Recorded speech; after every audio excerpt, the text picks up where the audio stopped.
Bonjour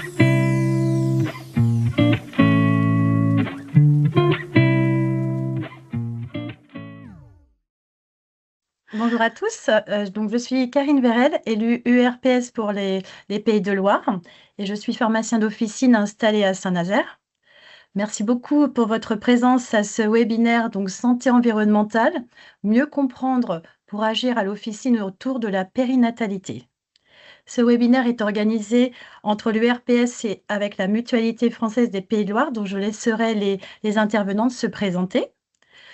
Très rapidement, en fait, je voulais vous dire que l'URPS, dans le cadre de ses missions de santé publique, est de plus en plus impliquée sur la thématique de la santé environnementale et l'éco-transition. Donc, à ce sujet, nous avons un travail avec l'assurance maladie concernant la modélisation d'une éco-officine via un outil numérique qui vous sera envoyé début 2026. Alors, n'hésitez pas à poser vos questions à nos intervenants. Un chat est à votre disposition et un replay sera disponible sur notre site internet et notre chaîne YouTube. Nous le mettrons en ligne après la visio. Je laisse la parole à Brunhilde Duhaut pour la Mutualité française. Bon webinaire Merci. à tous. Merci beaucoup, Karine. Donc, merci à l'URPS Pharmacie et à l'ARS aussi Pays de la Loire qui nous aide à monter aussi ce webinaire au travers de financement. Donc, je suis Brunhilde Duhaut, donc responsable projet à la Mutualité française Pays de la Loire. Donc, la Mutualité française, c'est quoi? C'est la fédération des mutuelles à but non lucratif de France. Et moi, je fais partie du service prévention et promotion de la santé. Donc, on propose dans mon service donc différentes conférences, webinaires, ateliers autour de différentes thématiques de la santé. Donc aujourd'hui, nous allons parler donc de la santé environnementale et pour cela, nous allons accueillir Camille Savary, qui est pharmacienne et maître de conférence à l'Université d'Angers. Donc merci beaucoup Camille. Et elle va faire cette présentation avec Thomas Avril et Marine Derève, qui sont pharmaciens d'officine. Alors, pour faciliter un petit peu les échanges et ce webinaire, donc je vous prie, si vous possible, d'éteindre votre micro pour qu'on puisse mieux entendre les intervenants. Et puis, vous pourrez poser vos questions dans la conversation, donc dans le chat. Donc, n'hésitez pas à poser. Il y aura quelques temps voilà, où vous pourrez poser des différentes questions aux interlocuteurs. Et il y aura un temps de 10 minutes à la fin de ce webinaire. Donc, merci beaucoup. Bonne présentation et je laisse la place à Camille. Merci beaucoup. Bonjour à toutes et tous, merci Brunhilde et Karine pour votre accueil et votre confiance. Meilleurs vœux à toutes et tous déjà pour commencer cette année et nous allons commencer donc le topo. Je laisserai Marine et Thomas peut-être se présenter au moment où vous intervenez ou vous voulez peut-être vous présenter maintenant, Marine, Thomas? Tard. Je vois que Marine cherche son micro, donc Oui, moi j'ai trouvé. Bonjour à tous. Moi je suis pharmacien titulaire au Pont-de-Cé. Et donc moi, Marine Derève, pharmacien titulaire à Angers. Super. Alors, donc je vous propose ce plan pour parler de santé environnementale. Je commencerai par des concepts et définitions. Ensuite, je ferai un focus sur la qualité de l'air. Et après, je parlerai des plastiques, phtalates, bisphénol, PFAS, pesticides, cadmium. 3 petits points, parce que la liste pourrait être longue. Mais l'idée, c'est d'avoir un petit peu de savoir où on les retrouve, qu'est-ce que c'est, qu'est-ce que ça fait comme effet sur la santé. Et puis après, de donner des conseils sur l'alimentation et les cosmétiques. Et puis après, de parler plutôt en pratique au niveau de l'officine, qu'est-ce qu'on peut faire. Alors, concept et définition, ce qui est intéressant, c'est de savoir de quoi on parle. Quand on parle de santé environnementale, au sens où moi je l'ai appris quand j'étais étudiante, c'est vraiment la santé qui vise à protéger l'humain des risques liés à son environnement.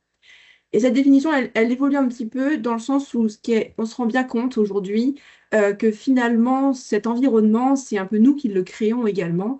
Et qu'aujourd'hui, on aimerait plus parler de santé durable, c'est-à-dire une santé qui va prendre soin de l'humain sans nuire à ce qui le fait vivre, c'est-à-dire que nous-mêmes, à travers la façon dont on soigne les gens, nous pouvons également faire mieux pour avoir une planète en bonne santé qui nous le rendrait bien. Et c'est également le nom de, vous avez déjà entendu parler, de One Health, c'est-à-dire notre santé est directement liée à celle de notre environnement, à celle des écosystèmes et des animaux. Alors aujourd'hui, qu'est-ce qui détermine notre santé? Pourquoi on parle de santé environnementale? Parce que finalement, c'est énorme. Aujourd'hui, on se rend compte que 70 à 85% de ce qui détermine notre santé est notre environnement, notamment par les facteurs environnementaux qu'on retrouve ici, par les milieux, la pollution, le climat, les conditions socio-économiques qui ont une part importante en lien avec nos modes de vie, l'alimentation, l'éducation. Le système de santé et de soins, finalement, nous serions qu'à 15%, ce qui va déterminer notre santé, c'est 15%, c'est-à-dire que dans des territoires où il y a parfois des déserts médicaux, eh bien, il y a une bonne espérance de vie, et des territoires qui sont très bien desservis par les soins sont pas forcément avec une espérance de vie importante. Alors bien évidemment, je ne suis pas en train de dire que les déserts médicaux, c'est pas un problème, hein, bien évidemment, mais en tout cas, aujourd'hui, les chiffres nous montrent que parfois, des bonnes conditions de vie par rapport au système de soins, c'est bien mieux. Et la génétique dans tout ça, c'est que 5%. Et je parle de ça, je fais le lien avec le fameux exposome dont vous avez sûrement entendu parler, pour faire le lien avec le génome, donc exposome, puisque Wild, en 2005, donc c'est un chercheur qui travaillait sur les cancers, qui travaillait sur la génétique, se rendait bien compte que on travaillait sur l'origine des maladies, en termes de génome, tout était séquencé, on était très bon en recherche, mais finalement, les maladies étaient déterminées en termes de génétique que pour 5%. Et donc, il a proposé un terme qui était l'exposome. Au début, il s'est fait refuser complètement ce terme qui était farfelu dans le monde scientifique et qui aujourd'hui a pris de l'ampleur. Et aujourd'hui, il y a même un centre qui s'appelle France Exposome, hein. C'est pour vous dire que on a beaucoup de recherches sur cet exposome. C'est-à-dire, c'est tout ce qui est l'inverse du génome, c'est ce à quoi nous sommes exposés tout au long de notre vie. Et donc, bien évidemment, il y a l'environnement, mais il y a également les caractères donc, socio-économiques qui déterminent ce fameux environnement. En lien avec notre alimentation, l'eau, les produits de consommation, les cosmétiques, les jouets, les écrans, etc. Les agents chimiques, biologiques et physiques, les nutriments, mais également les déterminants sociaux, hein. On sait aujourd'hui que ça a une influence importante sur la qualité de vie et l'état de santé, et les modes de vie, voilà, en fonction de nos consommations. Cet exposome externe va déterminer un exposome interne qui va avoir des répercussions en termes de réponses biologiques, et ces réponses biologiques peuvent avoir une répercussion sur un état de santé lorsque ça devient un état pathologique. Alors, j'aime bien parler, en tant que toxicologue, je parle d'évaluation du risque. Et surtout, ça vous permet d'avoir aussi un peu des clés de compréhension. Et quand on lit dans les journaux, par exemple, des articles qui alertent un petit peu sur les dangers, par exemple, de l'eau, les dangers de l'eau, l'eau est dangereuse, moi, ça me fait un petit peu, ça me contrarie un petit peu parce que les termes sont mal employés et ça crée un petit peu des alertes alors qu'on parle surtout de risque. Et donc, je me permets de vous définir qu'est-ce qu'on fait quand on fait une évaluation du risque. Donc là, vous avez un produit, par exemple, avec un logo qui est dangereux. Effectivement, ce produit est dangereux. Comment la caractériser? Par des études in vitro et in vivo, hein, par exemple pour tous les produits chimiques, les médicaments qui sont mis sur le marché, les pesticides, les cosmétiques, c'est évalué in vitro, parfois in vivo, et puis derrière, il y a les études épidémiologiques lorsqu'il s'agit d'études environnementales, c'est surtout en lien avec des études épidémiologiques. Donc on caractérise le danger. Ensuite, on s'intéresse à l'exposition. Est-ce que finalement, face à ce danger, nous sommes exposés, plus ou moins en fonction là ici de l'image. Et ensuite, cela nous permet d'évaluer le risque et de déterminer ce niveau de risque. Et c'est-à-dire que c'est une probabilité de survenue d'effets nocifs. Ça ne veut pas dire que si on est exposé, on sera malade. Ça veut dire qu'on augmente, entre guillemets, le risque de devenir malade.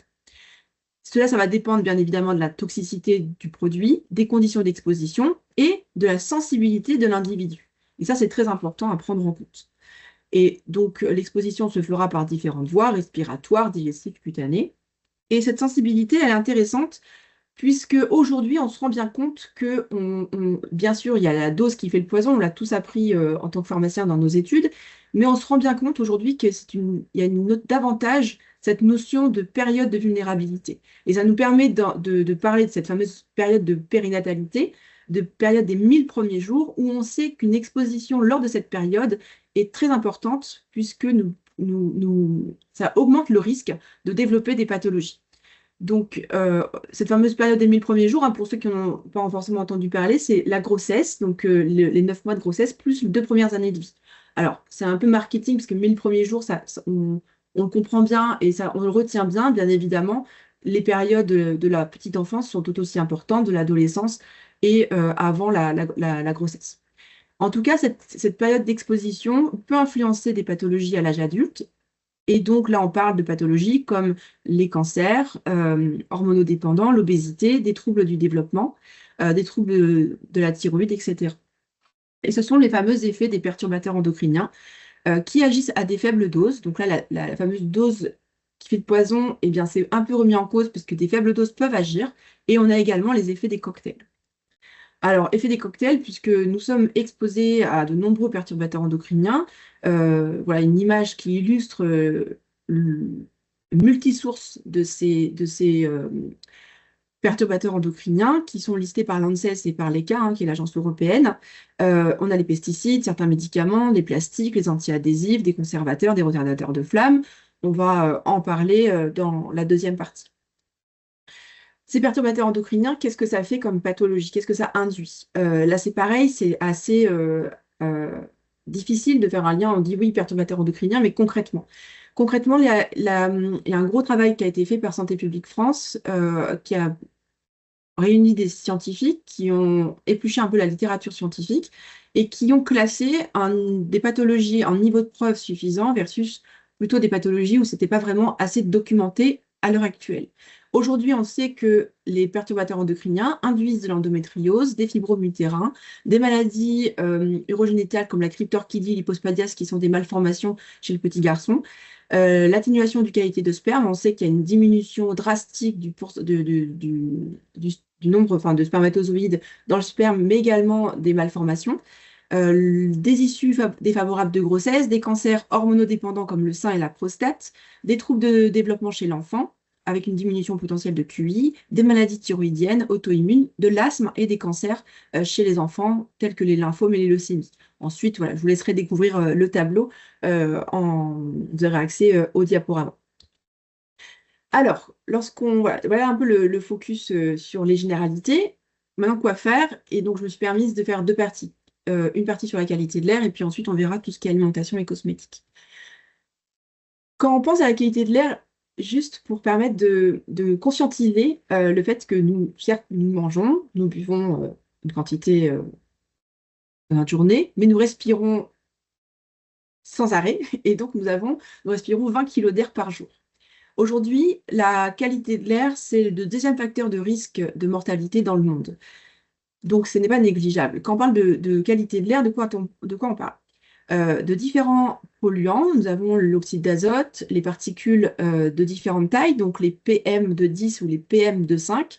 Vous avez peut-être entendu parler, donc PM, c'est particules matter en anglais. Donc, c'est la taille, 10 c'est 10 microns et 2,5 c'est la taille, c'est des plus petites particules. Les composés organiques volatiles, donc les COV, les dioxydes de soufre et l'ammoniac. Et en fonction de notre environnement, eh bien, ces polluants vont être de proportions différentes. Lorsqu'on parle, par exemple, des transports, on est exposé davantage au NOx, alors que lorsqu'on est autour des habitats, des résidences, on est plutôt exposé aux particules en lien avec le bois de chauffage. Et au niveau industriel, il s'agira plus de dioxyde de soufre. Et au niveau de l'agriculture, d'ammoniac. Alors, ce sont des composés qui sont suivis dans la qualité de l'air. Aujourd'hui, il y en a d'autres, il y a les métaux, il y a les pesticides qui ne sont pas forcément dosés de manière réglementaire, mais qui sont néanmoins présents et qui peuvent avoir un impact. Aujourd'hui, on estime qu'en France, 40 000 morts, 40 000 personnes il y aurait 40 000 décès prématurés en lien avec une exposition aux particules de 2,5. Alors, quand on parle de la qualité de l'air, souvent on pense à la pollution, on pense à l'air extérieur, mais il faut savoir que notre air intérieur est également pollué. Certaines études montrent qu'on est à 5 à 8 fois plus pollué que dans l'air extérieur. Et la problématique, c'est qu'on passe finalement 70 à 90% de notre temps dans un espace clos. Quand je pense à l'espace clos, il y a la maison, mais notre lieu de travail, notre véhicule sont des espaces clos. Alors pourquoi c'est plus pollué? Déjà parce qu'il y a la pollution de l'air extérieur qui rentre dans nos habitations, mais également tous nos modes de vie ont un impact sur cette fameuse qualité de l'air. Nous avons les occupants, nos animaux qui peuvent générer certaines pollutions. Les appareils de combustion, vous connaissez les pollutions, les intoxications au monoxyde de carbone.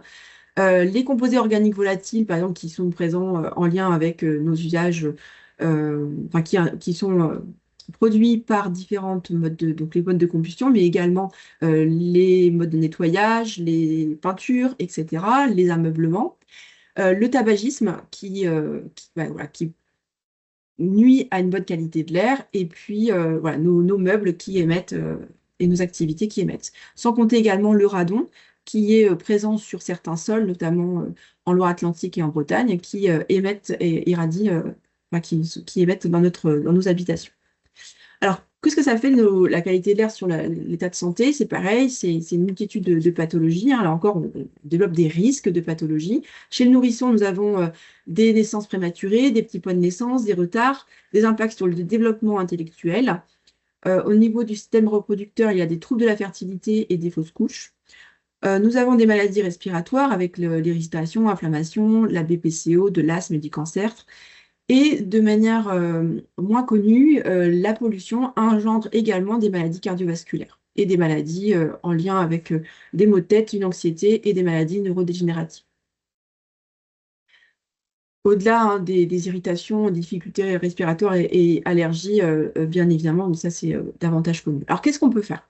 Au niveau global, bien évidemment, la réglementation est là pour préserver, hein. Par exemple, on sait très bien aujourd'hui que la réglementation sur le tabac a eu vraiment un vrai impact sur la qualité de l'air intérieur, sur les milieux comme par exemple les restaurants, les bars, les trains, où voilà, c'était il y a longtemps, mais en tout cas c'était autorisé. Et donc typiquement, cette loi a vraiment permis d'améliorer la qualité de l'air à la fois et la santé des personnes qui fument, mais également la personne qui fumait de manière passive. La zone, les ZFE, hein, les zones donc à faible émission, qui, bien que remises en question, sont aujourd'hui, ont vraiment prouvé leur efficacité sur une amélioration de la qualité de l'air, hein. Il y a beaucoup de paramètres dont je vous ai cité tout à l'heure qui ont montré qu'il y a une amélioration de cette qualité, donc ça c'est plutôt positif. L'urbanisme, l'éducation, les fameux plans nationaux, le fameux plan national santé-environnement, le PNSE, qui est décliné à l'échelle régionale par le plan régional santé-environnement, hein, qui est porté par l'ARS avec différents partenaires. Se renseigner et se surveiller à l'échelle régionale et locale, et on va en parler de comment on peut faire pour surveiller cette fameuse, se renseigner et, grâce à une surveillance qui est produite par Air Pays de la Loire, et agir sur les sources et l'éviter. Et côté intérieur, agir sur les sources et avoir des gestes au quotidien. Alors, RPI de la Loire, vous pouvez, je vous ai mis le lien là pour vous inscrire à faire un vrai travail de suivi de la qualité de l'air dans notre région. Et donc, il y a plusieurs indicateurs quotidiennement qui sont suivis, notamment les fameuses particules dont je vous parlais, des différentes tailles, l'ozone, le dioxyde d'azote et le dioxyde de soufre. Donc, vous pouvez, en tant que professionnel de santé, vous inscrire pour avoir une sorte d'alerte en cas de pic de pollution. Vous avez donc des fiches comme ça lorsque il y a une alerte. Et là, vous voyez deux zones géographiques qui sont en zone jaune. Et lorsque c'est en zone jaune, vous pouvez en tout cas promouvoir des recommandations sanitaires pour les fameuses personnes qui sont plus vulnérables, plus sensibles lors de ces périodes de pic de pollution. Et puis lorsque c'est rouge, hein, ça arrive sur notre territoire, et bien là, ce sont des recommandations qui peuvent être véhiculées auprès de tout public. Pour les personnes qui souffrent d'allergie au pollen, c'est pareil, il y a une surveillance des pollens et ça peut être assez intéressant. Et vous y retrouverez sur ce site internet plein de recommandations de gestes utiles pour une amélioration de la qualité de l'air. En tout cas, sur l'amélioration de la qualité de l'air extérieur, il y a un vrai co-bénéfice, donc je trouve qu'on n'entend pas assez parler, c'est tout ce qui est co-bénéfice en lien avec les mobilités actives. Donc vous l'avez vu, hein, les transports sont responsables d'une mauvaise qualité de l'air, notamment en lien avec les particules, mais également les NOx. Là où on a un vrai levier, c'est que la moitié des trajets de 2 km de moins de 2 km se font en voiture. Donc, il ne s'agit pas de parler de mobilité des personnes qui habitent à 30 km. On parle vraiment des petits trajets qui peuvent se faire en vélo ou en marche. Et surtout, ce qui est vraiment avantageux, c'est qu'on souffre énormément de sédentarité, hein. Je vous ai permis des chiffres, mais c'est assez inquiétant. Et aujourd'hui, la part modale de déplacement en vélo, elle est que de 3% en France, ce qui est ridicule par rapport aux autres pays européens, notamment en Hollande. Nous, on fait 7 à 8 minutes de vélo par semaine en France, et c'est 7 fois moins qu'un Hollandais de plus de 75 ans. J'aime bien mettre ça comme exemple parce que finalement, les Hollandais, on a la même question de température, de temps. Je pense qu'on est aussi bien desservis, et voire même peut-être mieux que certains Hollandais.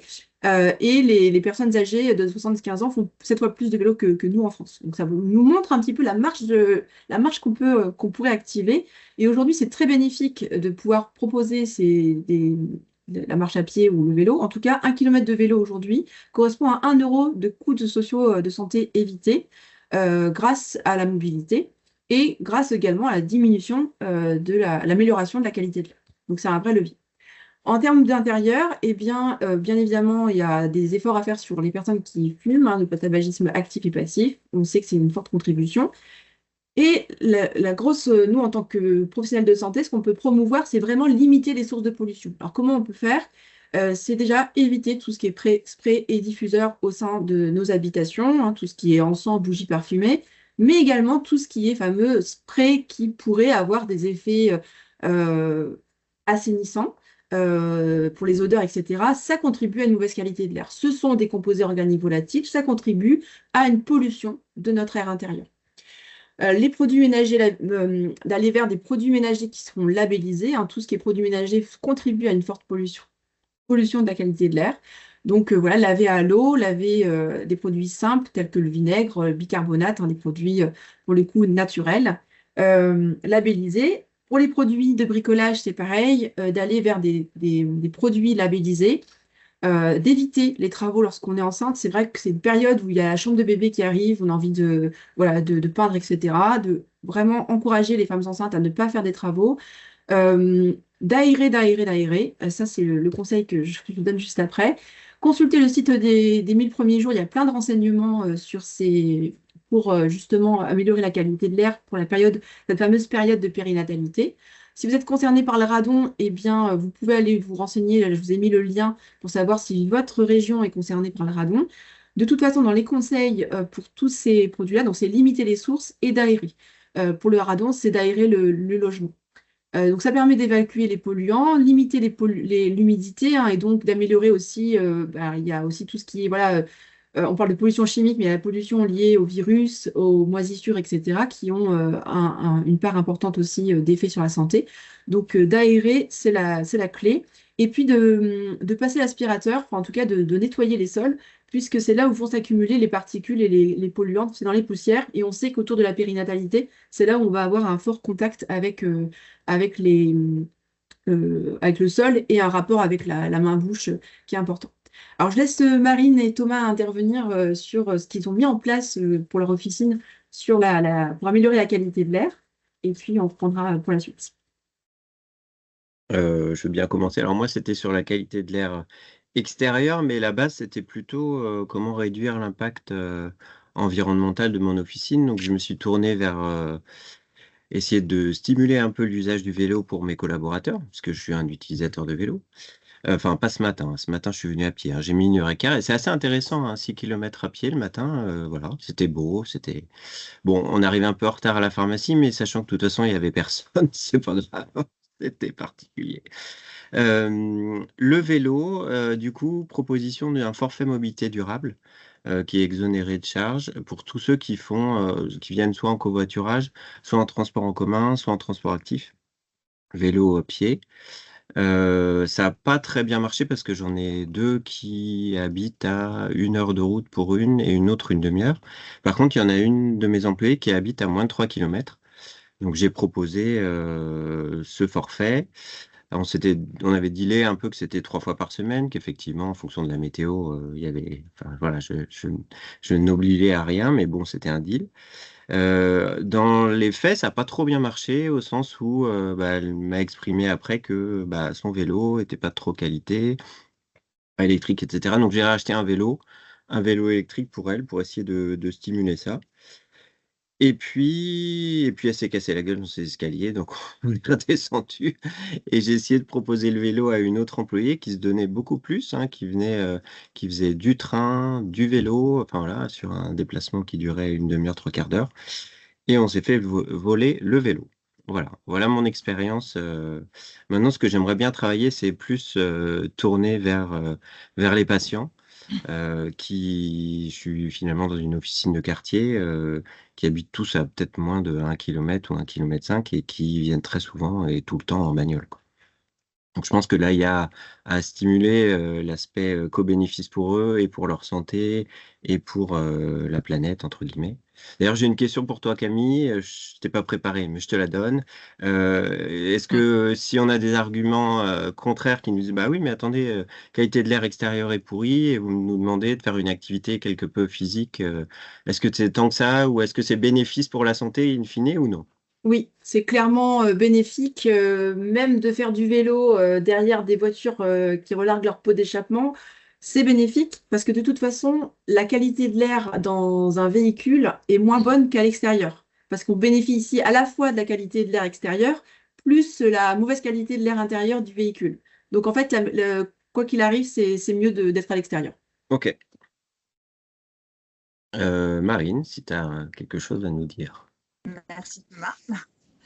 Donc moi, au niveau de l'équipe et de la mobilité de l'équipe, c'était assez facile parce que elles sont déjà pour 3 de mon équipe à venir, ils sont déjà, parce que j'ai un garçon sur les 3, viennent déjà naturellement à vélo à l'officine et pourtant ils sont sur des distances qui sont relativement importantes. Il y a une dizaine de kilomètres pour l'un et puis pour la deuxième aussi, et l'autre est à 3-4 kilomètres. Une vient donc en tram, en transport en commun, donc ça reste quand même positif, et l'autre à pied, alors elle n'est pas très loin, elle est à 1 kilomètre, donc voilà, raisonnablement.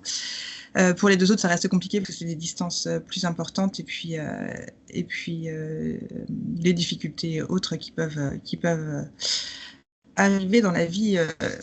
Voilà. Et nous, au niveau donc je fais partie d'une MSP sur Angers et on a eu l'opportunité l'année dernière de participer à un concours inter-MSP via une application qui s'appelle Pacer, qui permettait de mesurer le nombre de pas que chacun des professionnels de santé, mais pas que, on avait intégré certains patients, pouvaient faire dans la journée, et le fait de voir leurs professionnels de santé participer à cette démarche, les patients étaient assez, pour certains en tout cas, assez motivés à cranter et à participer. Donc c'était une belle expérience qu'on va renouveler. Et l'autre projet, là, effectivement, avec la maison de santé également, c'est de créer une carte isochrone, mais c'est techniquement pas très facile, hein. Enfin, en tout cas, nous, on est devant des difficultés pour la mettre en place, pour montrer effectivement aux usagers de la maison de santé et de la pharmacie que faire 2 kilomètres à pied, finalement, ça va aussi vite, voire plus vite que de prendre sa voiture. Voilà ce que l'on fait à notre niveau. C'est super. Merci beaucoup. Et bien justement, pour la carte isochrone, là, je vous ai mis un QR code. Vous pouvez, c'est un site qui est gratuit. Vous mettez votre adresse, vous mettez justement, là, moi, je me suis mis 15 minutes, mais vous pouvez mettre 10 minutes, 5 minutes à pied ou en vélo et ça vous donne la zone géographique qui est accessible en 1 km, en 10 minutes à pied, par exemple, ou 10 minutes en vélo. Vous choisissez soit le temps, soit le nombre de kilomètres. Donc voilà. Et je crois que Marine, tu fais aussi les livraisons à vélo, tu m'avais dit. Oui, on n'a pas de. Enfin, on utilise notre vélo pour aller livrer les patients autour de la pharmacie. C'est vrai. Super. Merci Camille. Voilà. Alors, on va continuer sur les différents polluants. Alors, je me suis permise de choisir ceux qui font parler d'eux, ceux où vous avez peut-être des questions, des interrogations de votre patientèle. Donc, les plastiques, les phtalates et le bisphénol, les PFAS, les pesticides et le cadmium. Alors, le plastique, c'est vraiment extrêmement problématique, puisque malgré les lois, la production ne cesse que d'augmenter, la pollution environnementale ne cesse que d'augmenter, dans le sens où on en retrouve de plus en plus dans les terres, dans les eaux, etc. Et le problème du plastique, c'est qu'il se fragmente en micro-nanoplastiques et donc il ne disparaît pas vraiment. Il devient peut-être invisible à l'œil nu, mais il est toujours présent. Alors, quand on parle de plastique, bien évidemment, il y a ceux qui proviennent de nos usages du quotidien, par exemple les sacs plastiques, l'alimentation, ceux qui sont dans les emballages alimentaires, ceux qui sont dans nos vêtements, hein, quand on a du polyester, c'est du plastique. Des pneus, des usages, voilà, de nos objets du quotidien. Ces différentes sources contaminent notre alimentation et ce qui fait que nous sommes exposés via l'ingestion, mais également via l'inhalation par rapport aux particules et également via les cosmétiques qui sont quasiment tous en contenant en plastique, via le contact cutané, puisqu'il y a un passage des molécules du plastique du contenant vers le contenu. Et nous avons des troubles en lien au niveau du système nerveux central, du système immunitaire, du système endocrinien, sur le microbiote, sur la fertilité. Et on se rend compte aujourd'hui que que du plastique, on en retrouve partout. On en retrouve dans le lait maternel, dans le cerveau, dans les testicules, dans le placenta humain, dans le sang, dans le poumon, dans les selles. Par exemple, dans le sang, on en retrouve dans les plaques d'athérome lorsqu'il y a des AVC et des accidents vasculaires, de manière générale. Dans les plaques d'athérome, on retrouve des micros nanoplastiques. Alors, quand je dis qu'il y en a dans le lait maternel, pour être sûr de pas que vous n'interpréteriez pas mes propos, ça ne veut pas dire qu'il ne faut pas conseiller l'allaitement. Au contraire, enfin, au contraire, pas au contraire, mais en tout cas, bien évidemment, il faut promouvoir l'allaitement maternel. Ça reste toujours positif. Je préfère le préciser parce que souvent, des fois, il y a des petits raccourcis qui se font. Quand on parle de plastique, c'est bien sûr un mélange de composés. Et dedans, on va y retrouver quoi? On y retrouve des bisphénols, donc par exemple les bisphénols A, dont on entend beaucoup parler, puisque voilà, il y a des tickets de caisse sans bisphénol A, donc on le mesure. En officine, il y a les biberons vous avez sûrement des écriteaux, c'est écrit sans bisphénol A, parce que c'est la réglementation. Le problème d'aujourd'hui, c'est que le bisphénol A est interdit, mais il a été substitué par d'autres bisphénols qui ont tout autant une activité, mais qui ne sont pas encore réglementés. Donc, le bisphénol A, il est partout dans enfin, en dehors des plastiques alimentaires, enfin, des plastiques en lien avec l'alimentation du nourrisson, il est dans plein d'endroits. Dans tous les plastiques du quotidien, on retrouve des bisphénols. Donc, on en retrouve dans les jouets, dans les canettes, dans les textiles, etc. Donc, on est exposé essentiellement via l'ingestion, via la peau et l'inhalation. Le bisphénol, il est directement en lien avec des pathologies du trouble du neurodéveloppement, de l'immunité, des maladies cardiovasculaires, des maladies hormonales, de l'obésité, de l'infertilité et des cancers, comme par exemple le cancer du sein. Alors, quand on parle de plastique, on retrouve également dans les plastiques soufres des phtalates. Alors, les phtalates, c'est à la fois un contenant du plastique, mais également un contenant de certains produits, par exemple, qu'on en retrouve dans les cosmétiques. Donc, et dans les dispositifs médicaux, dans les plastiques des dispositifs médicaux. Donc, ces phtalates, c'est pareil, ils sont impliqués dans des pathologies comme le trouble du déficit de l'attention, les changements hormonaux, de l'asthme, les résistances à l'insuline, l'infertilité, l'obésité. Et on verra, ce qui est hyper intéressant avec les phtalates, c'est que lorsqu'on est moins exposé, il y a tout de suite une disparition, donc c'est assez intéressant. Les pesticides, donc c'est la grande famille des pesticides. On parle des insecticides, des fongicides, insecticides, tout ce qui tue la vie, voilà, des nuisibles. Donc, on l'utilise beaucoup en tant que phytosanitaire. Donc là, je vous ai mis une image de l'utilisation sur les plantes.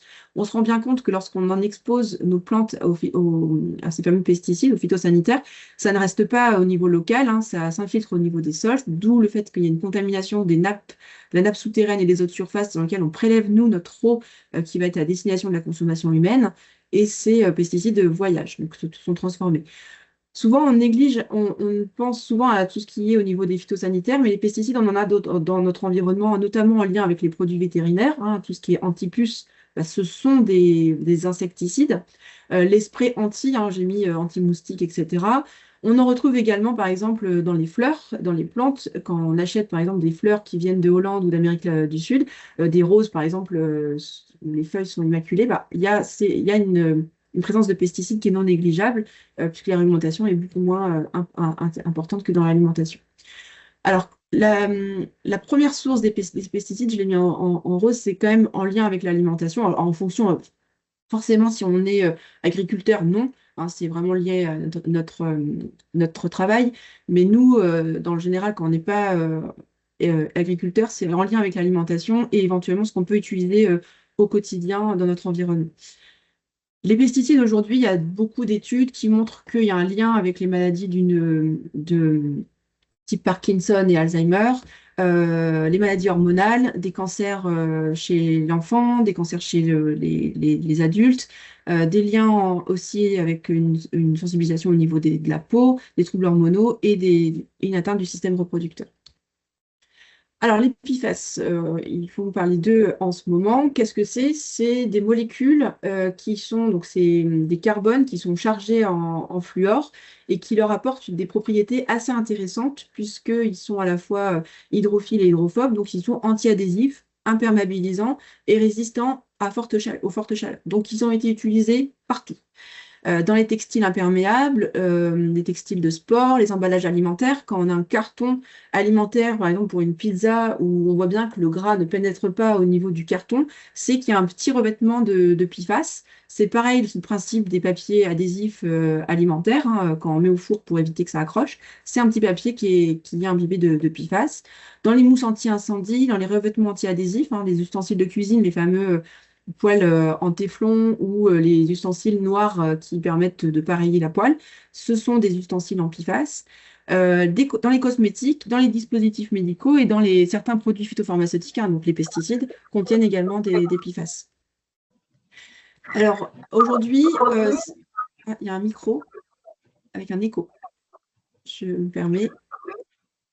Donc aujourd'hui, les PFAS posent des réels problèmes qui sont persistants dans l'environnement, c'est d'où leur appellation de polluants éternels, hein, qu'on rejoint une autre liste de polluants éternels. On sait qu'ils sont impliqués dans différentes pathologies, par exemple en immunotoxicité. On a remarqué que pendant la vaccination pour le Covid, les personnes qui étaient fortement imprégnées au PFAS répondaient moins bien à la vaccination. Des pathologies thyroïdiennes, des pathologies au niveau hépatique, notamment aussi au niveau du cholestérol, des maladies rénales, du développement, des maladies du développement et bien évidemment des effets de perturbateurs endocriniens. Alors la bonne nouvelle, c'est que déjà c'est suivi. Aujourd'hui, les PFAS sont obligatoires. Il y a certains PFAS qui sont en tout cas suivis au niveau de l'eau du robinet au Pays de la Loire, enfin dans toute la France, pardon. Il y a une obligation, il y a une interdiction dans certains usages, donc il y a une loi qui est passée pour interdire les PFAS dans les cosmétiques, dans les vêtements et dans certains emballages alimentaires. Alors le cadmium, vous en avez peut-être entendu parler. Initialement, l'origine des expositions au cadmium, on pensait que c'était les personnes qui fumaient. Les personnes qui fumaient sont fortement exposées au cadmium. Mais on s'est rendu compte dans des études épidémiologiques que les enfants étaient fortement exposés au cadmium et de fait, on avait du mal à l'expliquer et il se trouve que c'est en lien avec l'alimentation. Pourquoi? Lorsque l'on mange de l'agriculture des légumes, de l'alimentation qui provient de l'agriculture conventionnelle, souvent il y a un apport d'engrais et cet engrais qui est phosphaté est également chargé en cadmium puisque ces engrais sont extraits dans des terres, par exemple marocaines, où on a du phosphate, mais également du cadmium. Et donc on va charger nos terres de cadmium et lorsque l'on cultive nos légumes, nos denrées alimentaires sur ces terres qui sont imbibées, eh bien, ça s'imprègne de cadmium et donc ça se concentre. Donc aujourd'hui, on en retrouve le plus dans les crustacés, les algues, les abats, les barres de céréales, les biscuits et le chocolat. Mais bien évidemment, notre principale source, parce qu'on ne s'alimente pas beaucoup de ces aliments, enfin en tout cas, la première source d'exposition au cadmium, c'est le pain, les céréales et les pommes de terre, les légumes feuilles tels que les épinards, etc., lorsque c'est issu d'agriculture conventionnelle. Aujourd'hui, le cadmium, on sait qu'il est en direct lien avec des effets cancérogènes, une atteinte rénale et osseuse, notamment puisqu'il remplace le calcium au niveau des os, et il est également neurotoxique. Alors, vigilance importante pour les enfants, les adolescents et les patients qui ont des pathologies rénales. Et attention aux personnes qui ont des déficits en fer, puisqu'on sait que le cadmium est pas très bien absorbé au niveau digestif. Mais lorsqu'on est déficient en fer, eh bien, on va avoir une surexpression des transporteurs du fer et donc c'est là où on va davantage absorber le cadmium. Alors, que faire face à ces multiples expositions? C'est vrai que ça peut être relativement anxiogène. Alors, il faut relativiser par rapport à certains risques, mais néanmoins, s'il y a vraiment trois conseils, un conseil, c'est vraiment de limiter les aliments ultra transformés, puisqu'on s'affranchit des passages des molécules de plastique, également des additifs dont je n'ai pas parlé. C'est souvent chargé aussi également en résidus de pesticides, etc. De manger varié, plus on a une alimentation diversifiée, moins on accumule tel ou tel type de polluant, et de végétaliser au maximum l'assiette. puisqu'on sait qu'aujourd'hui, voilà, même si on va y retrouver des traces de pesticides ou des traces de cadmium, ça reste néanmoins moins concentré en PFAS, etc. Et il y aura toutes les vertus de manger des végétaux. Et surtout, ça veut dire qu'on mange moins éventuellement de viande. On sait que la viande aujourd'hui est classée cancérogène pour l'homme, notamment la viande transformée, hein, type charcuterie, en lien avec la présence des, euh, de certains composés. La viande rouge est classée probablement cancérogène pour l'homme et en plus aura un effet bénéfique également pour le climat. Bien évidemment, d'après tout ce que je viens de vous raconter, on peut favoriser le biologique. Il y a moins de traces de pesticides, la qualité nutritive est meilleure.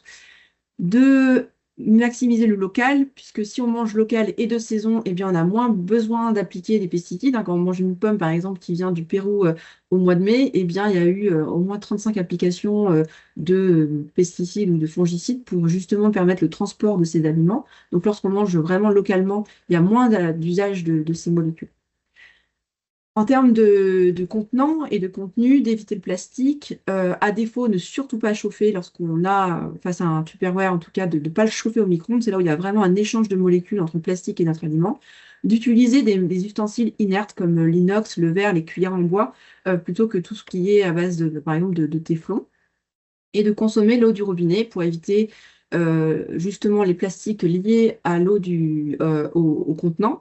Sachant que l'eau du robinet, voilà, tout est suivi, et je vous conseille de revisionner un webinaire qui est accessible, qui a été produit par l'ARS et les mutualités françaises. Alors, en ce qui concerne l'alimentation, on peut également, donc sur l'eau du robinet, pour les nourrissons, parce qu'on parle de périnatalité, elle est totalement envisageable, hein, de boire de l'eau du robinet pour reconstituer les biberons.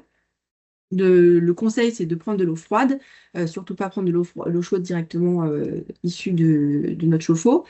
Non filtrée, non adoucie, laisser couler quelques secondes avant l'utilisation pour justement éliminer potentiellement l'eau qui pourrait être un peu stagnante dans les tuyauteries, de bien entretenir la robinetterie. Et puis d'utiliser des biberons en verre pour les enfants. Donc là, les pharmaciens d'officine peuvent être un relais d'achat des biberons en verre.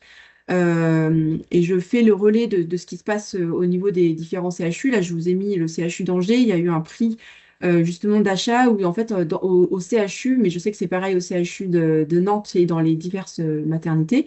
Aujourd'hui, les biberons, il n'y a plus de nourettes en plastique en chambre, mais il y a bien cette fameuse reconstitution des biberons en verre avec de l'eau du robinet pour justement que les familles puissent prendre des bonnes habitudes avec ces bons gestes pour limiter les expositions au plastique des nourrissons. Alors, je vous laisse Marine et Thomas prendre le relais sur qu'est-ce qu'on peut faire au niveau alimentation.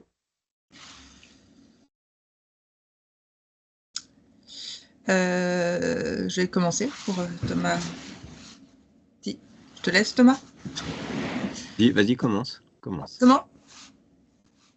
J'y vais. Ouais, tu peux commencer. Ouais. Donc nous, on avait échangé avec Camille effectivement et suite à un échange bref sur les biberons en verre et les biberons plastiques, en fait, j'ai regardé mon rayon biberon et je me suis dit oh là là, le plastique, mon Dieu, il y en a partout.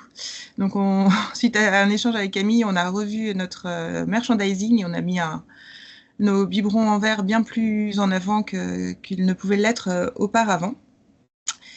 Donc ça, c'est une petite anecdote suite à la rencontre avec Camille. Et puis, sinon, toujours au niveau de la maison de santé, grâce à la maison de santé de Cantenay qui avait été à l'initiative dans le secteur, on a mis en place pour nos patientes futures mamans et jeunes mamans jusqu'à 6 mois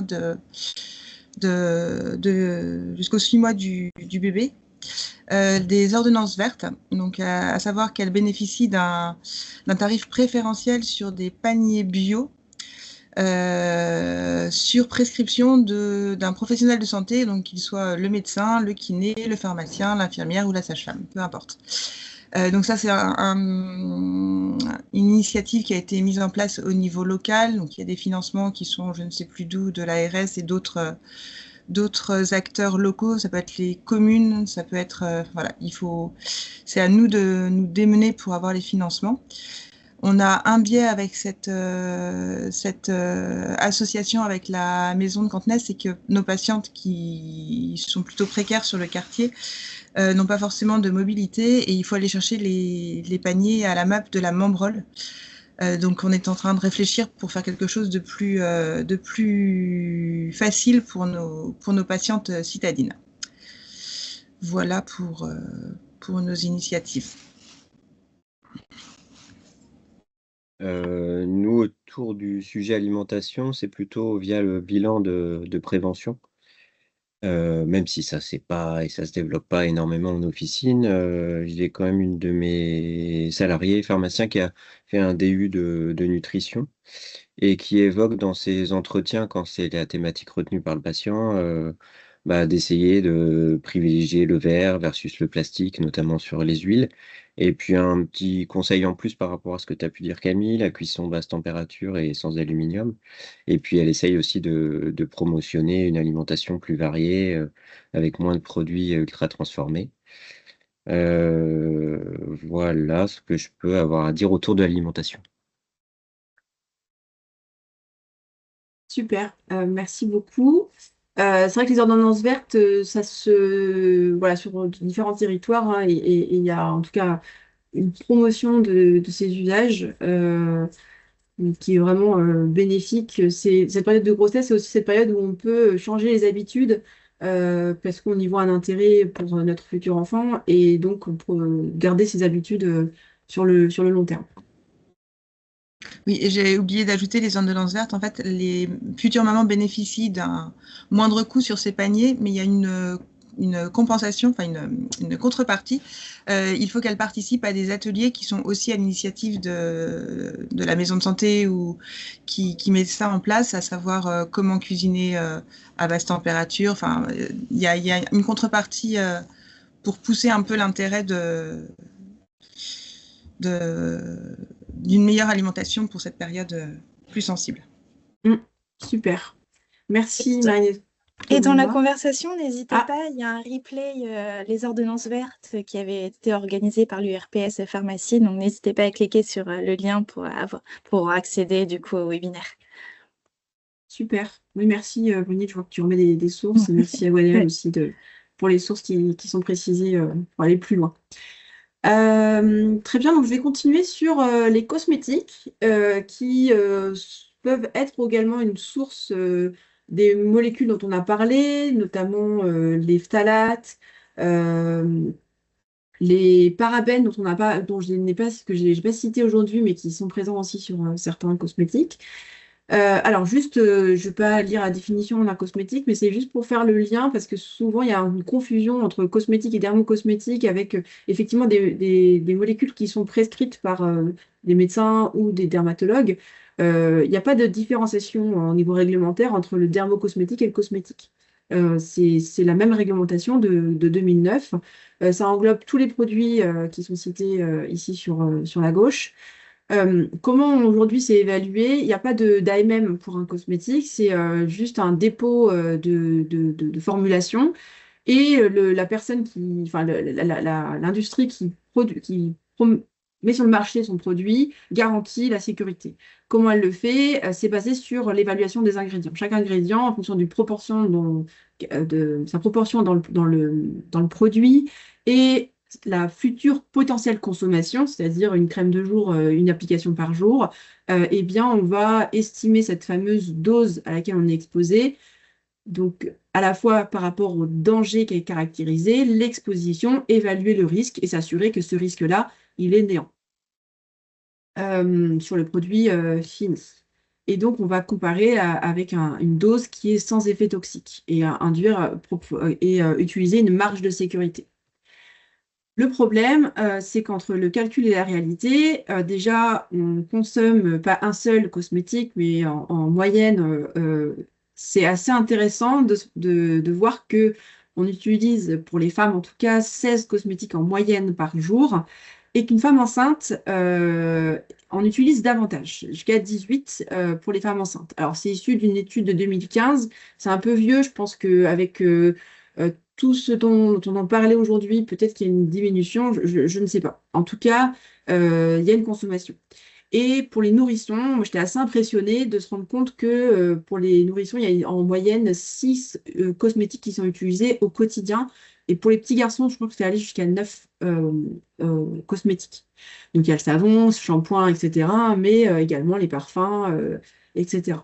Et donc, ce qui est assez intéressant aussi, c'est de noter qu'il y a souvent une sous-estimation de la quantité appliquée. Et ça a été fait par des études de consommateurs, où par exemple, lorsqu'on donne un tube à une femme enceinte, à une femme, par exemple, je sais il y avait une étude sur les Ah, personnes qui...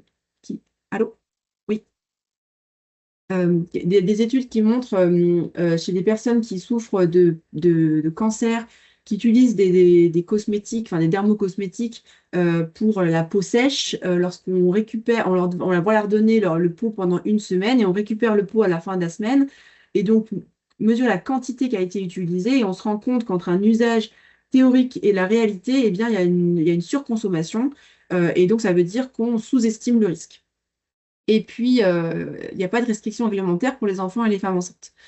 Là encore, je note le travail fait par le CHU d'Angers où, en dermatologie, ils ont épluché justement tous les cosmétiques qui étaient prescrits et ils ont réduit à une cinquantaine de produits en éliminant tous les produits contenaient de potentiels perturbateurs endocriniens ou de potentiels produits qui allaient avoir des conséquences sur l'environnement, puisque l'idée, c'est de pas de conserver un environnement, enfin, de ne pas avoir un impact négatif sur l'environnement qui nous le rendra bien évidemment à un moment donné ou à un autre. Et donc, c'est un travail qui est en cours de publication. Alors, qu'est-ce qu'on peut faire? Clairement, hein, le conseil, c'est le moins et le mieux. La question, c'est puis-je m'en passer? En ai-je besoin de penser à une sorte de sobriété en termes de cosmétiques entre le besoin et la fonction essentielle, hein. Voilà, j'ai mis deux images qui parlent d'elles-mêmes. Est-ce nécessaire? Puis-je m'en passer? Est-ce que voilà, se maquiller, parfumer mon bébé? Bien évidemment, voilà, on va parler de comment questionner nos patientes. C'est pas évident parce que les cosmétiques, c'est aussi pour le bien-être personnel et c'est important aussi de se sentir bien. En tout cas, il y aura peut-être des conseils à faire sur certains produits, notamment les produits qui sont pas rincés, les colorations capillaires, les vernis à ongles qui sont un concentré de petits, voilà, de composés organiques volatiles et de molécules qui peuvent être perturbateurs endocriniens et toxiques. Les lingettes pour les couches qui peuvent contenir certains composés et on sait que voilà, une fois utilisé, c'est mis dans la couche, donc c'est conservé une petite température 37 degrés qui influence le passage cutané. Attention aux fragrances dans les cosmétiques. On voit souvent fragrances parce qu'il y a un secret en lié en cosméto. Voilà, on est face à des marques qui proposent des formulations qui sont soumises au, au brevet. Et donc, on peut avoir des phtalates qui sont cachés en lien avec ce mot fragrance. Et donc, s'il n'est pas un certain nombre de pourcentages, ils n'ont pas d'obligation de le préciser. Attention au focus cosmétique. Alors, j'ai oui dire que sur des réseaux sociaux TikTok, il y avait la promotion du non-usage de cosmétiques jusqu'à l'arrêt de la crème solaire. Donc là, on est sur un effet contre-productif, puisqu'on est bien d'accord que ça reste très pertinent de mettre de la crème solaire. Bien évidemment, dans un premier temps, d'éviter l'exposition et de favoriser une non-exposition, ou en tout cas des heures décalées, mettre des vêtements protecteurs. En tout cas, l'idée, c'est d'aller vers des produits qui sont labellisés, les utiliser selon les recommandations et attention à certaines substances comme l'octocrylène qui ont des impacts non négligeables sur l'environnement. Clairement, quand on parle de cosmétiques, moi je sais que je ne suis pas capable de détecter les perturbateurs endocriniens sur les ingrédients. C'est pour ça qu'il y a des applications qui sont très très utiles. Donc là, je vous ai mis enfin il y en a plusieurs, il y a l'Incy Beauty qui est la meilleure puisqu'elle est vraiment directement liée avec les ingrédients déclarés par les industriels. Il y a aussi quel produit qui est assez intéressant, qui est proposé par UFC Que Choisir. Et puis, souvent, les consommateurs connaissent très bien Yuka, qui est moins intéressante que Incy Beauty, notamment pour toutes les personnes qui vont souffrir d'allergies et d'irritation, puisque c'est moins drastique. Attention aux allégations naturelles et sans label. J'ai mis un petit papier craft exprès puisque voilà, je me rends compte que beaucoup de produits aujourd'hui, vous allez dans un rayon cosmétique, tout est vert, tout est en papier craft, comme si tout était naturel. Or, il n'y a aucun label dessus et c'est pas un gage de confiance. Donc attention, il y a des labels de confiance qui sont répertoriés sur, par exemple, des sites internet comme l'ADEME. En voici quelques exemples. Thomas et Marine, je vous laisse prendre la suite sur vous. Qu'est-ce que vous avez mis en place par rapport à vos gammes que vous proposez aussi à l'officine? Je veux bien commencer. C'est vrai qu'en officine, on a la main sur ce qu'on vend, sur cette partie-là en tout cas. Nous, ce qu'on a décidé de faire, c'était d'adopter un peu le parcours de la patiente ou consommatrice sur les cosmétiques. Donc, on a utilisé l'appli nous Yuka. Et après, on a scanné donc tous nos produits qui sont mis en avant.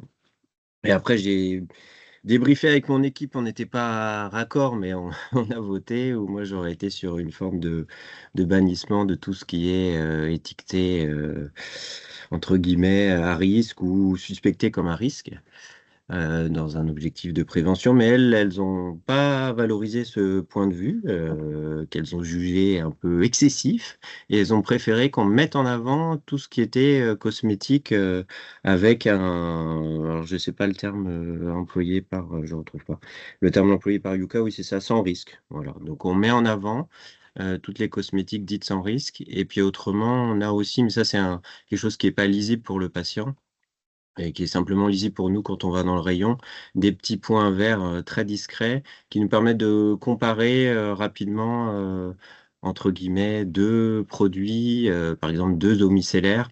S'il y en a une qui est un peu mieux, c'est-à-dire qu'elle n'est pas 100% Yuka, donc on ne l'a pas affiché 100%, mais elle est quand même pas merdeuse, elle est moyenne. Je peux comparer avec une autre qui serait moins bien, voilà. Mais ça, c'est que nous qui pouvons le voir. Voilà, mais effectivement, questionne ce que tu nous dis là, parce que notre métier, il est aussi d'en vendre un peu plus de cosmétiques et le plus, il n'est pas forcément bon, ni pour notre patientèle, ni pour notre environnement. Donc, voilà. Mais à se questionner, où certains officinaux font des choix plus radicaux de supprimer ou de ne plus, quasiment plus vendre de cosmétiques. Et d'un point de vue économique et comptable, ça semble a priori pas complètement déconnant. Quand on a nos cosmétiques qui traînent sur nos étagères pendant minimum 6 mois, tout un tas de périmés, tout un tas de rencontres avec des commerciaux qui ne sont pas forcément passionnants. Voilà. C'est peut-être quelque chose qui disparaîtra plus ou moins des officines d'ici une dizaine d'années, et pourquoi pas après tout. Donc nous, à notre niveau, on avait commencé à référencer naturellement des gammes qui nous plaisaient plus pour leur côté naturel, comme la rosée ou comme avant. Et puis, suite aux échanges avec Camille, je me suis inscrite sur INSEE et j'ai commencé à scanner un peu toute la pharmacie. Je pensais être sereine avec des gammes dermatologiques connues qu'on vend depuis toujours. Et c'est vrai que c'est assez interpellant de voir que sur nos étagères, bon nombre de ce qu'on a ne sortent même pas à 15. Voilà, donc on est en train de tout passer au crible. Et puis après, je ferai le point avec mon équipe aussi pour savoir comment revoir les choses sans la difficulté, c'est de ne pas faire fuir non plus les patientes, parce que tout notre rôle est aussi d'informer, de passer les messages. Donc si on n'a plus rien sur nos étagères, on peut, enfin, au jour en tout cas, à l'heure où on parle, tout évoluera sans doute, effectivement. Mais voilà, donc sans faire fuir, attirer et surtout passer les bonnes informations pour que les consommatrices consomment de manière éclairée. Voilà. Très bien, merci beaucoup. Alors, je me permets de finir. Concrètement, même si vous avez déjà, merci Marine et Thomas, parlé de comment on peut en parler en pratique, etc.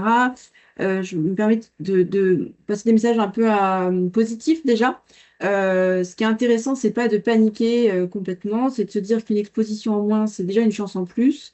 Sur les phtalates, il y a une vraie opération qui est faite par exemple, la CPAM. Donc, vous allez peut-être voir passer dans vos officines des délégués médicaux qui vont vous parler des phtalates, puisqu'on sait aujourd'hui qu'une diminution de l'imprégnation aux phtalates, comme c'est un produit qui reste pas dans l'organisme longtemps, eh bien, a clairement des effets positifs, notamment, par exemple, sur les personnes qui auraient des difficultés à avoir des enfants. On sait que il y a des organismes comme ici à Bordeaux, mais il y en a aussi à Amiens. Là, le centre Artemis va proposer, par exemple, une enquête au niveau de l'environnement des personnes, des couples ayant des difficultés. Et pour diminuer cette fameuse imprégnation aux polluants de manière générale, hein, on sait que c'est bénéfique puisqu'il peut y avoir des réussites à l'avenir. On sait aussi que diminuer l'imprégnation au phtalate augmente le temps de grossesse. En tout cas, ça permet d'empêcher les, la prématurité de certains enfants. Donc, en fait, c'est vraiment positif. Alors, comment en parler au comptoir? Il y a les entretiens femmes enceintes qui peuvent être un levier aussi pour en parler, lors des bilans de prévention, comme l'a cité Thomas au niveau de l'alimentation. Faire attention, hiérarchiser également les risques, notamment les expositions professionnelles, lorsque vous êtes par exemple face à je pense à des personnes qui travaillent en cosmétique, voilà, en esthétisme, en coiffure, ou des agricultrices, où là il y a vraiment un travail à faire sur les expositions professionnelles. Alors c'est pas forcément notre rôle, hein, il y a les médecins du travail qui sont là pour ça, mais en tout cas ça peut être un moment donné de hiérarchiser les risques. Hiérarchisé également par rapport aux consommations de tabac et d'alcool. Alors, c'est pour ça que dans ce document qui est proposé par l'assurance maladie sur justement l'opération de zéro phtalate, c'est de ne pas désolidariser ces messages, des recommandations qui sont importantes en termes de conseils sur la vaccination, sur les addictions. Questionner hein, sans inquiéter. C'est vrai que c'est tout un art, mais en tout cas voilà, de permettre de questionner, d'encourager, de montrer que c'est possible, de valoriser ce qui est déjà fait, de montrer que c'est pas forcément plus coûteux. L'aération, tout ce qui est l'aération, c'est gratuit. Tout ce qui est seconde main, eh bien, on s'affranchit, par exemple, d'imprégnation de certains vêtements. Tout ce qui est fait maison. Voilà, il y a des études hein, sur le bio, c'est vrai qu'on peut dire que c'est moins accessible, d'où le fait qu'il y ait des ordonnances vertes. Mais il y a des études qui montrent aussi que pendant un an, lorsqu'on s'intéresse au zéro déchet et à l'alimentation bio, eh bien, on est moins attiré par les produits ultra transformés, les boissons sucrées, etc. Et donc, on peut éventuellement faire des économies. Informer, exemplarité, bien évidemment, par rapport à ce qu'on peut proposer en officine. Et puis, je trouvais assez intéressant, plutôt que de... Voilà, c'est certes, il y a des conseils à donner aux patientes et aux patients, mais c'est d'avoir un engagement collectif.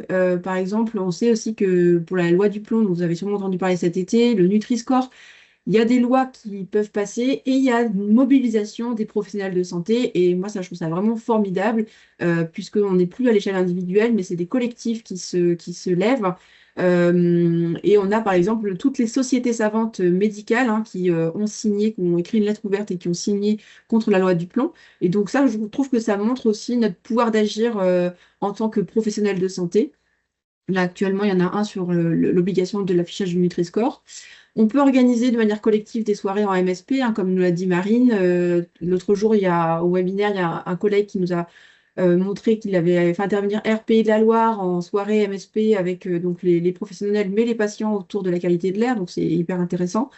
On peut proposer, voilà, je suggère par exemple des mois de campagne de mai à vélo, des campagnes d'information. Pourquoi pas? Soyons créatifs. Il y a il y a toujours plein de choses positives à faire et à chaque fois, ce qui est vraiment intéressant, c'est que tout est positif en termes de santé, de co-bénéfices, que ce soit pour la santé ou pour l'environnement. Donc voilà, justement, questionnons-nous sur nos modes de vie, puisque préserver l'environnement, c'est préserver notre environnement, hein. Par exemple, les ressources en eau, c'est limiter l'imprégnation pour limiter les risques. Et donc, plus on limite notre imprégnation par nos gestes du quotidien, moins on imprègne, moins on contamine notre environnement qui nous le rendra bien à un moment donné. Donc, c'est plutôt des éléments positifs. Voilà, je ne sais pas si Marine, Thomas, vous avez d'autres éléments à dire par rapport à ce que je viens de préciser. Si vous avez dans l'Assemblée également peut-être des éléments que vous voulez partager, des éléments que vous faites, qui vous semblent être chouettes à partager, n'hésitez pas. Moi, je peux partager que le 9 avril, ça concerne Angers. Ah oui, La journée des maîtres de stage, c'est sur la santé environnementale. Parce que je pense qu'on a quand même tous en officine un manque de connaissances sur ces thématiques-là. Si on veut essayer de transmettre quelque chose à nos patients, déjà qu'on soit bien informé, donc ça c'est chouette. Et autrement, j'ai vu qu'il y a quand même quelques organismes de formation professionnelle qui proposent, notamment le CHEM, là, 22 janvier. J'ai inscrit une de mes salariés, 1000 premiers jours. J'ai vu que la CERF Bretagne-Atlantique aussi avait un module à proposer. Mm. Voilà. Oui, la journée du 9 avril, ça sera une matinée où il y aura l'apport de connaissances et l'après-midi des ateliers justement pour autour de la qualité de l'air, des perturbateurs endocriniens et également de savoir comment et quand en parler. Vraiment des ateliers pratiques. L'idée, c'est que vous repartiez chacun avec une boîte à outils et d'être dans le concret pour pouvoir agir et pas se dire, oh là là, c'est un chantier trop énorme et trop gros. Dites-vous que voilà, chaque petite chose, c'est déjà bien et c'est déjà un premier pas. Et puis peut-être partager comme une bonne nouvelle que si les payeurs comme la Sécu, comme les mutuelles s'intéressent à ce sujet, bah, c'est qu'ils ont bien vu que, in fine, si on fait plus de prévention, on aura moins de dépenses de santé. Après, on peut espérer, nous, pour nous, officinaux, que cette partie prévention soit un peu plus rémunératrice et nous pousse à y aller plus que de faire de la vente. Voilà, c'est un petit message. Très bien. Partagé. Oui, j'imagine. Voilà, alors je vois qu'il y a des questions dans le chat. Oui. Et avant de poser les questions, il y a aussi un autre webinaire de notre côté Oui, le 3 février sur les huiles essentielles avec David Bols qui fait partie du CHU de Nantes et qui est aussi pharmacien. Voilà, ce sera le 3 février en mode webinaire de 12h30 à 13h30. Voilà, c'est en partenariat aussi avec l'ARS Pays de la Loire. oui, merci Brigitte, je ne l'ai pas précisé. Et Non, effectivement, il n'y a pas de souci. important. Est-ce que vous êtes prêts pour les questions? Oui, Alors, pour l'instant, on n'a que 2 questions. Donc, est-ce que la tétine pour les bébés, en fait, les tétines pour les bébés, qu'est-ce que vous en pensez en termes de composition? alors, ça reste du plastique. Après, voilà, on espère que ça soit le plus safe possible. Privilégier celles avec des embouts en caoutchouc naturel. On sait qu'ils sont un peu orangés en termes de voilà. Après, j'ai envie de dire que les tétines, c'est pas formidable tout court, même pour d'un point de vue dentition et les orthophonistes se lèvent, sont souvent debout sur cet usage. Mhm. Après, voilà, ça, c'est mon avis, attends, qui est étayé aussi par des avis scientifiques. Après, j'ai un enfant de 3 ans qui a sa tétine quotidiennement dans sa bouche. Je vous rassure, Non, il y a il y a des conseils et après, il y a la vraie vie. non, Et mais là on est encore, pareil. il ne s'agit pas voilà, de paniquer sur tout, c'est de se dire bah, voilà, sur quel levier moi je peux agir. Bah, si elle a la tétine, il y a la tétine, mais peut-être que bah, sur les cosmétiques, je peux faire attention à ce que mon enfant a, ce que je peux vendre en officine ou conseiller sur, par exemple, voilà, les parfums pour son enfant que je peux voir parfois. Voilà, se dire, OK, il y a les tétines, mais j'enlève ça. Enfin, voilà, en tout cas, se questionner et de se dire petit pas par petit pas. Et d'ailleurs, Thomas et Marine, est-ce que vous faites attention au choix des tétines dans vos pharmacies ou pas plus que ça? Pas plus que ça. J'ai choisi une marque et c'est MAM, et je pense que c'est pas particulièrement. Non, c'est vrai que j'ai pas creusé le sujet. Encore. Deuxième... Deuxième question, est-ce qu'une imprégnation chez un enfant peut être réversible en modifiant son mode de vie? Alors, clairement, les études montrent qu'il y a des choses positives, notamment par rapport aux phtalates, où on voit bien que changer le mode de vie, ça diminue l'imprégnation. On sait que les gestes comme l'aération chez les personnes, chez des études qui montrent que dans les familles où il y a une aération quotidienne matin et soir, les personnes sont moins imprégnées. Après, donc, il y a des molécules qui vont, ça dépend de la cinétique de la molécule. Les phtalates, c'est une imprégnation qui diminue au fur et à mesure. Si on n'est pas exposé, voilà, on les élimine via les urines et on n'en parle plus. D'autres contaminants comme le cadmium, malheureusement, s'accumulent tout au long de notre vie. Donc là, on ne pourra pas diminuer ce qui a déjà été imprégné, mais par contre, on peut limiter le fait de continuer d'être imprégné. Je ne sais pas si je m'exprime correctement, mais j'imagine c'est qu'on bon. voit un peu l'idée. Après, voilà, faut vraiment se dire qu'il y a aussi des choses positives parce que dans la qualité de l'air, par exemple, aujourd'hui, c'est vrai qu'on entend beaucoup parler de tout ça, donc on a l'impression qu'on est de plus en plus contaminé, mais malgré tout, c'est parce qu'on fait aussi beaucoup plus de dosage et beaucoup plus d'études. Et il y a quand même des choses positives dans le sens où voilà, il y a des pesticides qui sont interdits, qui étaient davantage toxiques. La qualité de l'air s'améliore. Donc voilà, il y a des éléments qui sont assez positifs en termes d'extérieur. Et puis, relativiser. Voilà, l'anxiété, c'est pas non plus très bon pour la santé. Donc voilà, de faire le mieux possible. Et puis de se dire qu'une exposition en moins, c'est une chance en plus. Et du coup, les biberons en plastique, quand les changer? Alors, c'est-à-dire que si je comprends pas bien la question, si on a un biberon en plastique, est-ce qu'il faut le changer régulièrement? Ouais, régulièrement, j'imagine que c'est ça la question. Moi, le mieux, c'est de passer au vert. Comme ça, on n'a pas besoin de les changer. C'est vrai que moi, honnêtement, je n'ai pas de réponse à apporter. Je n'en sais rien. C'est vrai que le plastique a tendance à s'abîmer un peu au nettoyage. On voit bien les vieux biberons qui peuvent être un peu abîmés. Ouais, j'ai pas de réponse à apporter par rapport à ça. D'accord, merci. Du coup, concernant le lien du webinaire des huiles essentielles en février, bah, on va vous le partager par mail. On va vous envoyer aussi le lien via l'URPS Pharmacie. Donc, vous recevrez ça dans la semaine, il n'y a pas de souci. Et sinon, il y a une personne qui nous partage en ligne, donc dans le chat, une formation sur la santé environnementale. Donc, n'hésitez pas à aller cliquer dans la conversation pour accéder au Oui, MOOC. oui, il est très complet. Il est Ouais. proposé par l'Université de Bordeaux et de Poitiers. Il est très complet si on veut vraiment se former voilà, de manière Ouais, bah, c'est totale. vrai C'est vrai il est assez clair et très bien, mm, ouais. Ouais, ouais. en Donc, une heure, là, c'est trop difficile. J'ai essayé de vous mettre plein de messages. J'espère que je ne vous ai pas noyé de messages parce que c'était assez dense. Voilà, on prendra plus le temps le 9 avril pour les personnes qui ont la chance de participer. Et non, puis, non, mais c'était très bien, très clair. En tout cas, merci beaucoup, Camille.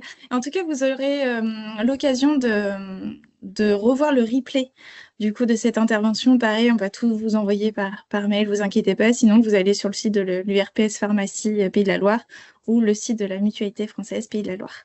j'espère qu'il y aura possibilité aussi d'accéder aux documents PDF, parce que je vous ai mis pas mal de Oui, oui. liens et donc vous avez les ressources.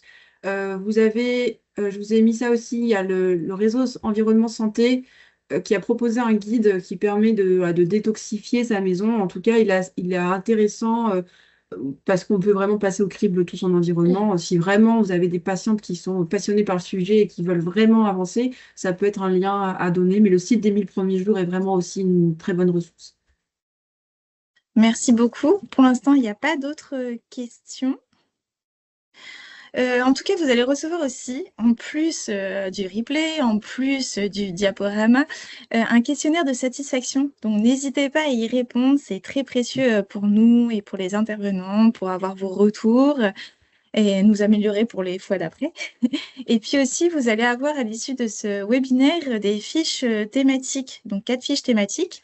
La première sera diffusée au mois d'avril. Donc, on aimerait bien avoir vos retours pour savoir qu'est-ce qui vous intéresse. Qu'est-ce qu'on pourrait mettre dans ces fiches thématiques? Là, c'est plus à destination des pharmaciens. Donc voilà, n'hésitez pas à répondre à ces questionnaires de satisfaction et à nous dire un peu votre ressenti et ce que vous aimeriez avoir dans ces fiches. Merci beaucoup. Merci à tous et tous pour votre Merci. écoute.